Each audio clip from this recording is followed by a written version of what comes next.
हर रोज एक नई कहानी देखने के लिए चैनल को सब्सक्राइब करें और बेल आइकन को दबाना ना भूलें। शीला अपने सास गायत्री और पति के साथ एक छोटे से गांव में रहती है। रात के समय दोनों सास बहू बेटे सुधीर का इंतजार कर रहे होते हैं। अरे ये सुधीर कहाँ रह गया, इतनी रात हो गई है, उसका तो कुछ अता पता ही नहीं है। माँ जी, इनका तो कुछ पता रहता भी नहीं है। हाँ, कब घर आते हैं, कब घर से जाते हैं, घर की कोई चिंता भी नहीं है। बहू, सुधीर को समझाने का भी कोई फायदा नहीं है, वो किसी की सुनता भी नहीं है, हर वक्त बस अपनी ही चलाता है। तभी सुधीर नशे में धुत होकर घर आता है। ये क्या है? खाना क्यों नहीं बना अब तक? और तुम लोग ऐसे क्यों बैठे हो? तू फिर से आज पी कर आ गया। अरे तुझे कितनी बार समझाया, इतना मत पिया कर, तेरी वजह से घर के हालात और खराब हो रहे हैं। तुझे घर दिखाई नहीं देता है क्या? नहीं, मुझे घर नहीं दिखाई देता है, मुझे तो बस अपनी शराब दिखाई देती है। और जल्दी से मेरे लिए खाना लगाओ, मुझे बहुत ज्यादा भूख लगी है। अरे घर में खाने के लिए कुछ होना भी तो चाहिए ना। राशन खत्म हो गया है। आपको कितनी बार कहा है राशन ले आइए, लेकिन आपको अपनी शराब के आगे कहाँ ही कुछ दिखता है। मुझसे जुबान लड़ा रही है? राशन चाहिए, जा नहीं लाया राशन, जो करना है कर ले। एक तो पति थका हारा घर आता है, पति को पानी पूछने की जगह ताने दिए जा रहे हैं। सुधीर नशे की वजह से अक्सर अपने परिवार वालों के साथ बहुत ही गलत बर्ताव करता है। ऐसे ही कई दिन निकल जाते हैं। कुछ दिनों बाद शीला खाना बनाने जाती है तो देखती है घर का राशन खत्म हो गया है। हे भगवान, अब क्या होगा? घर में तो बिल्कुल भी राशन नहीं है। कुछ दिन पहले जो उधार राशन लाई थी वो भी खत्म हो गया। अब घर में खाना क्या बनेगा? शीला काफी उदास बैठी होती है। तभी वहाँ गायत्री आती है। बहू, क्या हुआ? तू इतना उदास क्यों बैठी है? माँ जी, अब मैं आपको क्या बताऊँ, घर में बिल्कुल भी राशन नहीं है और ना ही हाथ में पैसे। उधार जो राशन लाई थी वो भी खत्म हो गया। अब मुझे ये समझ नहीं आ रहा हम लोग खाएंगे क्या। दुकान वाला भी अब तो उधार नहीं देगा, क्योंकि पहले का ही उधार चुकाया नहीं हमने। बहू, अब बस बहुत हो गया है। हम कब तक ऐसे ही हालातों की वजह से हाथ पे हाथ रखकर बैठे रहेंगे? मुझे यही लगता है कि अब हमें कोई भी काम करना चाहिए। माँ जी, मुझे भी यही लगता है कि हम कोई काम करते हैं, किसी के आगे हाथ फैलाने से तो अच्छा ही रहेगा ना कि हम कोई काम करें। लेकिन माँ जी, हम करें तो क्या करें? हमें तो कुछ आता भी नहीं है। बहू, ये सवाल तो तूने बिल्कुल सही किया है। हम तो कुछ खाने पीने का भी नहीं बेच सकते हैं। मुझे तो बस दाल चावल ही आता है, और वो तो कोई खाएगा भी नहीं। अरे माँ जी, हम पानी पूरी बेच सकते हैं। आपको पता है, मायके में मैं जब भी पानी पूरी बनाती थी ना, तो वहाँ आसपास के लोगों को भी बहुत पसंद आता था। सब खाने के लिए आते थे। बहू, फिर सोचना क्या है, हम पानी पूरी का ही ठेला लगाते हैं। दिशा मिलते ही दोनों सास बहू अब अपना पानी पूरी का ठेला लगाने लगती हैं।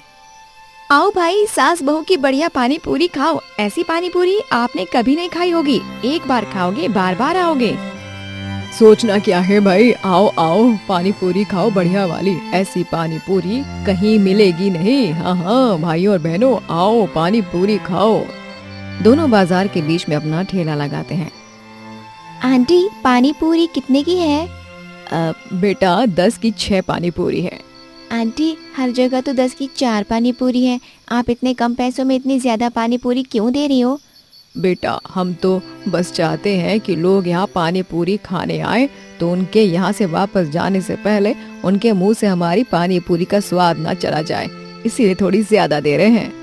आंटी, मुझे भी खिला दीजिए। ऐसे कुछ दिनों में दोनों सास बहू का पानी पूरी ठेला काफी मशहूर हो जाता है। हर किसी को उनकी बनाई पानी पूरी काफी पसंद आ रही थी। माँ जी, हमारा पानी पूरी का ठेला तो काफी अच्छा चल रहा है, लोगों को काफी पसंद भी आ रहा है। हाँ बहू, ये सब तेरी वजह से ही हुआ है। अच्छा है, अब हमें सुधीर के ऊपर निर्भर नहीं रहना पड़ेगा। सास बहू अब अपना काम कर रही हैं। धीरे धीरे सब ठीक होने लग रहा था, लेकिन सास बहू के पानी पूरी ठेले की वजह से आसपास के ठेले वालों का काम नहीं चल रहा था। बस बहुत हो गया, इन दोनों सास बहू की वजह से हमारा काम नहीं चलता। अब इनको ज्यादा दिन इस बाजार में नहीं रहने देंगे। हाँ, अब बहुत हो गया। हमने कुछ कहा नहीं, औरत है समझ के, लेकिन इन्होंने तो हमारे पेट पर ही लात मार दी। आसपास के लोगों में दोनों सास बहू के खिलाफ काफी गुस्सा था। उसी शाम सुधीर से वो आकर मिलते हैं। अरे सुधीर भाई, तुम अपनी पत्नी को कैसे संभालते हो? तुम्हारे पेट पीछे पानी पूरी बेचने के नाम पर पता नहीं क्या क्या करती रहती है। वहाँ हमेशा ये आदमी खड़े रहते हैं। नहीं नहीं, ये तुम कुछ भी कह रहे हो। मैं अपनी पत्नी को जानता हूँ। आपको मानना है तो मानो, अब हम झूठ थोड़े बोलेंगे। तुम्हारी पत्नी ही ऐसी है, तुम्हारी माँ भी कुछ भी नहीं कहती है। हम तो तुम्हें बता रहे थे, बस आगे तुम्हारी मर्जी। सुधीर को अब अपनी पत्नी पर शक होने लगता है। अगली सुबह सुधीर पानी पूरी के पानी में काफी पानी मिलाने लगता है। पानी पूरी का ठेला क्या लगाने लग गए ये दोनों सास बहू, खुद को समझने क्या लगी। अब देखता हूँ मैं भी कितने दिन तक इनका पानी पूरी का ठेला रहेगा और कब तक इनकी अकड़ रहेगी। दोनों सास बहू अपना ठेला वापस से बाजार में लेकर जाते हैं और ग्राहक को गोलगप्पे खिलाने लगते हैं। ये क्या है? हमें आपके पानी पूरी पसंद क्या आने लग गए? आप मिलावट वाली पानी पूरी खिलाने लगोगे क्या? मुझे नहीं खाने। एक दिन में कई ग्राहक ने सास बहू की पानी पूरी की बुराई की थी और ऐसे ही कई दिनों तक चलता रहता है। माँ जी, हमारे साथ क्या हो रहा है? कुछ ही दिनों में लोग हमारी पानी पूरी की इतनी ज्यादा बुराई कर रहे हैं, ऐसा क्यों? कुछ ही दिनों में हमारा काम तो लगता है बंद हो जाएगा।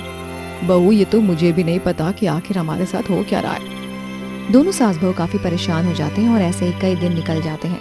कुछ दिनों बाद सास बहू पानी पूरी बनाकर बाहर से घर आते हैं तो वो सुधीर को मिलावट करते हुए देखते हैं। अब बस कुछ दिन और, फिर इनका ठेला दिखेगा नहीं बाजार में। सुधीर को मिलावट करते हुए देखकर दोनों सास बहू समझ जाते हैं। ये मिलावट तू कर रहा था? तुझे शर्म नहीं आती अपनी ही पत्नी और माँ का काम खराब करते हुए? हाँ, खुद तो कुछ करता नहीं है और हमारा काम भी खराब कर दिया। मैंने काम खराब किया? अरे आप दोनों जो वहाँ कर रही थी वो क्या मुझे पता नहीं है? ठेले पर सब आदमी क्यों आते हैं मुझे सब पता है। शीला, तुम मुझसे कितना झूठ बोलोगी? मुझे सब पता चल गया है। बस बहुत हो गया। आपको किसी ने भी कुछ भी बताया और आपने मान लिया। अरे अपनी पत्नी और माँ पर जरा सा भी भरोसा नहीं है। माँ जी, अब मैं यहाँ और नहीं रह सकती। बहू, इस घर से तू अकेले नहीं जाएगी, बल्कि मैं भी जाऊंगी। घर वालों से ज्यादा बाहर वालों पर भरोसा है तो यहाँ क्यों ही रहे। मुझसे गलती होगी, आप दोनों मुझे छोड़कर मत जाओ, मैं सब ठीक कर दूंगा। सुधीर को अपनी गलती का एहसास हो जाता है, लेकिन अब काफी देर हो जाती है। दोनों सास बहू अब दूसरे गांव में अपना पानी पूरी का ठेला लगाते हैं और वहीं रहते हैं। आदिवासी समुदाय, जिसके बारे में आप लोगों ने काफी सुना होगा, ऐसे ही ये आदिवासी लोग थे जो शहर से जुड़े घने जंगलों में रहते थे और उनकी बहुत सी साधारण सी जीवन शैली थी। लेकिन उन लोगों को पैसों की काफी दिक्कत होती रहती थी। ऐसे ही एक दिन आदिवासी लोगों का समुदाय अपने कबीले के सरदार के पास जाते हैं और उनमें से एक आदमी बोलता है, सरदार, हमको पैसों की बहुत समस्या हो रही है। अब जंगल में रहकर गुजारा करना बहुत मुश्किल होता जा रहा है। कुछ समय से मुझे भी ऐसा ही लग रहा है, लेकिन अगर हम ही लोग कमाने के लिए शहर चले जाएंगे तब तो हमारा समुदाय धीरे धीरे करके गायब होता जाएगा। और इस समय हम लोगों ने अपने बारे में नहीं सोचा तो वैसे भी हम गायब ही होते चले जाएंगे। इसलिए अब हमें तो यही लगता है हम लोगों को भी अपनी जीवन शैली को आगे बढ़ाना चाहिए और इस जंगल से बाहर निकलकर शहर में जाना चाहिए। आदमी की बातों से आधा समुदाय वाकिफ रहता है, इसीलिए सब उसकी बातों में हामी भरते हैं और काफी लोग शहर की तरफ जाते हैं अपने जीवन को सुधारने के लिए। लेकिन शहर में जाने के बाद भी उनका कुछ नहीं होता है और उन्हें कोई काम नहीं मिलता है। सब लोग निराश होकर वापस से जंगल में आ जाते हैं। सबको निराश देखकर समुदाय के आदमी सोहन को बिल्कुल अच्छा नहीं लगता है और वो सबसे कहता है, हम लोगों को किसी भी काम की तलाश करनी ही क्यों है? हमारा अपना समुदाय है। हम अगर अपना ढाबा खोलते हैं और अपने समुदाय के बारे में सबको परिचित करवाएंगे तो कितना अच्छा रहेगा ना। सब हमें जानेंगे, हमारे समुदाय को जानेंगे। तुम क्या पागल हो गए हो? आदिवासी समुदाय खाना बनाने के लिए नहीं जाने जाते हैं, बल्कि अपनी विशेष जड़ी बूटी ज्ञान के लिए जाने जाते हैं। तुम कहना क्या चाहते हो? अब हम उन शहर लोगों को खाना खिलाएं, ढाबा खोलें और इंतजार करते रहें कि कब कोई हमारे ढाबे पर खाना खाने आएगा? अरे इसमें बुराई ही क्या है? अगर हमारे पास काम नहीं है तो काम तलाशने की बजाय हम सब अपना काम शुरू कर सकते हैं। इसमें तो बल्कि हमारा ही फायदा ही है ना। नहीं, इसमें हमारा कोई फायदा नहीं है। हाँ, हम अब तक जैसे जी रहे थे हम आगे भी वैसे ही जिएंगे। ढाबा खोलना बस एक बेवकूफी है। सोहन की बात को कोई नहीं समझता और सोहन निराश होकर घर आ जाता है। अपने पति को निराश देखकर सोहन की पत्नी संगम बोलती है, आप परेशान मत होइए जी, आप बिल्कुल सही कह रहे हैं। भले ही हमारे समुदाय वाले अभी आपकी बात को समझ नहीं रहे हैं, लेकिन मुझे आपकी बात बिल्कुल सही लग रही है। लेकिन मेरी बात को बाकी सबको गलत ही लग रही है ना, और जब कोई हमारा साथ ही नहीं देगा तो हम भी क्या कर सकते हैं? जरूरी नहीं है, अगर कोई हमारा साथ दे तभी हम कुछ कर पाएंगे। हम अकेले भी कर सकते हैं। और मुझे ये भी पता है कि आपको कितनी रुचि है खाना बनाने में, इसीलिए अब हम दोनों मिलकर अपना ढाबा खोलेंगे। संगम और सोहन दोनों अब जंगल के बाहर वाली सड़क पर अपना एक ढाबा खोल लेते हैं और वहां काम करना शुरू कर देते हैं। लेकिन जब उनके ढाबे के बारे में बाकी के समुदाय को पता चलता है तो उन्हें बहुत गुस्सा आता है और फिर से सबको बुलाकर सरदार सोहन से बोलता है। सोहन, तुम्हें मना किया गया था कि ढाबा हमारे समुदाय का काम नहीं है, लेकिन तुमने फिर भी हमारी बात नहीं मानी। अब तुम्हें तुम्हारा ढाबा बंद ही करना पड़ेगा। लेकिन क्यों सरदार? मैंने आप लोगों से आपका साथ मांगा था, लेकिन वो मुझे नहीं मिला। अब जब मैं अकेले ही अपना ढाबा चला रहा हूं तो क्या परेशानी है? परेशानी ये है कि हमारे समुदाय का नाम आदिवासी समुदाय है और तुम्हारे ढाबे की वजह से हमारे समुदाय का नाम खराब हो रहा है और हम नहीं चाहते हैं कि हमारे समुदाय का नाम खराब हो। मेरे ढाबे खोलने से हमारे समुदाय का नाम कैसे खराब हो सकता है? तुम्हारी बातों से तो यही पता चल रहा है कि तुम हमारी बात नहीं मानने वाले हो, इसीलिए हम लोग तुम्हें अपने समुदाय से निष्कासित करते हैं। अब तुम आदिवासी समुदाय का हिस्सा नहीं हो। सोहन और उसकी पत्नी को अब समुदाय से बाहर कर देते हैं, लेकिन समुदाय से बाहर करने के बाद सोहन के अंदर से आदिवासी इंसान तो नहीं चला जाएगा ना। सोहन अब आदिवासी ढाबा खोलता है जहां स्वाद और सेहत से भरपूर खाना मिलता है। शहरी लोगों को उनका खाना बहुत पसंद आ रहा था और उनका खाना खाने से उनके शरीर की छोटी मोटी परेशानी भी दूर हो रही थी। एक दिन बहुत बड़ा आदमी अनिल वहां आता है और आदिवासी ढाबे का खाना खाता है। अनिल को वो खाना बहुत अच्छा लगता है। बहुत अच्छा खाना बनाया है। ऐसा खाना तो शहर में लाखों पैसे देने के बाद भी नहीं मिलता है, और ये खाना आदिवासी ढाबे पर मिल रहा है।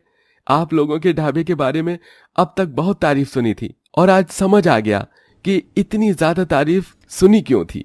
ये सेहत और स्वाद को ध्यान में रखकर बनाया गया है। हर जगह अब आदिवासी ढाबे की चर्चा होने लग गई थी। आदिवासी समुदाय के लोगों को भी अब अपनी गलती का एहसास हो रहा था और वो सब लोग सोहन और उसकी पत्नी के पास जाते हैं, जहां वही आदमी बोलता है। सोहन भाई, हमें माफ कर दो, हम सबने तुम्हारी बात को नहीं माना था। हमने तुम्हें यह कहा कि तुम हमारे समुदाय का नाम खराब किया है, लेकिन तुमने तो हमारे ही समुदाय का नाम आगे बढ़ाया है। हमें माफ कर दो, हमसे बहुत बड़ी गलती हो गई है। अरे आप ये कैसी बात कर रहे हो? इसमें माफी मांगने की क्या जरूरत है? आप हमारे कबीले के सरदार हैं। अगर आपको लग रहा है कि कुछ हमारे समुदाय के लिए ठीक नहीं है तो आप गलत कैसे हो गए? आपका फैसला हमारे लिए बहुत मायने रखता है और हम अपनी गलती को सुधारने के लिए ही अब तुम्हारा साथ देना चाहते हैं। आदिवासी लोगों का ढाबा हम और आगे बढ़ाना चाहते हैं। हाँ, हम सबको भी अब तुम्हारा साथ देना है सोहन। ये तो हमारे लिए ही बहुत अच्छी बात है। मुझे बहुत खुशी होगी अगर सबने मेरा साथ दिया तो। सोहन और उसकी पत्नी का साथ अब बाकी का पूरा समुदाय दे रहा था। धीरे धीरे आदिवासी लोगों का ढाबा काफी ज्यादा ऊंचाइयों को छूने लग गया था। लोगों के मुंह पर अब आदिवासी लोगों का ढाबा रहता था। लेकिन आदिवासी लोगों की तरक्की को देखकर नितिन, जो कि अच्छा खासा कमा रहा था, उसे काफी परेशानी होती है और वो अपने कुछ साथियों से बोलता है। अरे आदिवासी लोगों का ढाबा अब हर जगह बहुत सुनने में आ रहा है और हम इसका बहुत अच्छे से फायदा उठा सकते हैं। हम भी अपना आदिवासी ढाबा खोलेंगे और लोगों को लगेगा कि ये वही आदिवासी ढाबा है जिसके बारे में उन्होंने सुना है, और इसी तरह हम इस समय अपनी खूब कमाई करेंगे। नितिन अब आदिवासी ढाबे के नाम से अपना ढाबा खोल लेता है और काफी लोग वहां आते भी हैं, लेकिन उन्हें नितिन के ढाबे के खाने में कोई बात नहीं लगती है और इसी वजह से आदिवासी लोगों का नाम भी खराब हो रहा था। कुछ दिनों बाद सोहन को ये सब कुछ पता चल जाता है और वो अपने कुछ साथियों के साथ नितिन के ढाबे पर पहुंच जाता है। यहाँ तुम हम आदिवासी लोगों का नाम लेकर पागल बना रहे हो, हमारे नाम को खराब कर रहे हो। कौन हो तुम? ये आदिवासी ढाबा ही है। हम वही आदिवासी लोग हैं जिनका ढाबा मशहूर है, और अब तुम्हारा नकली ढाबा और नहीं चलने वाला। नितिन के ढाबे पर ताला लगवाकर वो उसे बंद करवा देता है और फिर से आदिवासी लोगों का वो ढाबा अच्छी खासी पकड़ बना लेता है। दोस्तों, अगर आपको ये कहानी पसंद आई तो लाइक करें, शेयर करें और कमेंट करके बताएं कि कहानी में आपको सबसे अच्छा क्या लगा।